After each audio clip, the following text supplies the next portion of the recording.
NRS হাসপাতালে বছর 30-এর এক নার্সের রহস্য মৃত্যু। বুধবার রাত 8টায় ডিউটিতে গিয়েছিলেন ওই নার্স।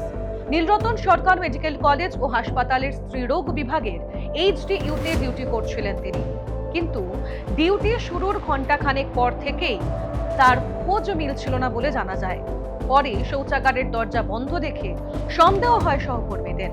খবর যায় পুলিশে। শৌচাগার থেকে উদ্ধার হয় তার অচৈতন্য দেহ। অ্যান্টিন্যাটাল ওয়ার্ডের স্টাফ টয়লেট থেকে দেহটি উদ্ধার হয়। ইমার্জেন্সিতে নিয়ে গেলে চিকিৎসকরা জানান তার মৃত্যু হয়েছে।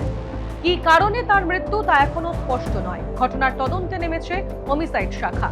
কি জানাচ্ছেন কলকাতা পুলিশের additional CP crime Kunal Agarwal. কালকে রাত্রি ইন্টালি থানায় একটা ইনফরমেশন এসেছিল কি একজন নার্স উনি মোশনলেস অবস্থায় পাওয়া গেছে। ইমিডিয়েটলি আমাদের টিম ওখানে গিয়েছিল। এখানে আজকে এনআরএস হসপিটালে এলো। We talk to the doctors and doctors declare her dead. She was a nurse of the gynae word.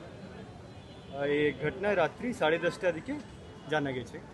তো ইমিডিয়েটলি যা যা স্টেপস আছে আমাদের সিন অফ ক্রাইম আছে সেটা সিল করে দেওয়া হয়েছে এবং আর এখন পোস্টমর্টম করা হবে। এবং বাকি যা ইনভেস্টিগেশন আছে অলরেডি আমাদের ডিডি হোমিসাইড স্কোয়াড যারা আছে ওরা অলরেডি টেক আপ করে এবং যা ট্রলিতে ছিল পরে যেমন আফটার মোশনলেস অবস্থায় যেখানে উনি ছিলেন ট্রলিকে সিজ করা হয়েছে, স্ট্রেচারকে সিজ করা হয়েছে এবং 3টে সিন অফ ক্রাইমকে সিল করা হয়েছে। অলরেডি আমাদের অফিসার্স খতিয়ে দেখছে। বৃহস্পতিবার এনআরএস হাসপাতালে পৌঁছন রাজ্যের স্বাস্থ্যমন্ত্রী শারদ দত্ত মুখোপাধ্যায়। তিনি জানান, ঘটনাস্থল থেকে যা যা পাওয়া গিয়েছে সবই তুলে দেওয়া হয়েছে পুলিশের হাতে।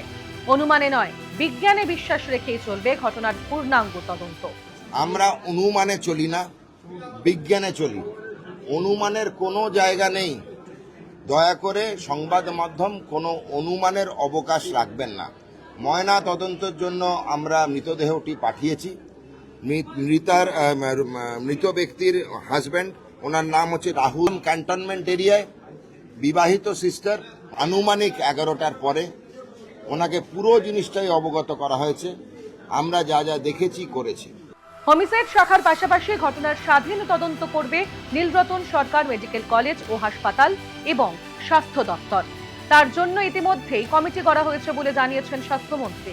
যা যা জিনিস পাওয়া গেছে সেটার উল্লেখ আমি এখানে করব না। পুরোটাই পুলিশ এবং প্রশাসনের হাতে তুলে দেওয়া হয়েছে। নীলরতন সরকার হাসপাতাল এবং স্বাস্থ্য দপ্তর প্যারালাল স্বাধীন তদন্ত শুরু করেছে। এই এখন থেকে শুরু হয়ে গেছে। কমিটি গঠন করা হয়ে গেছে।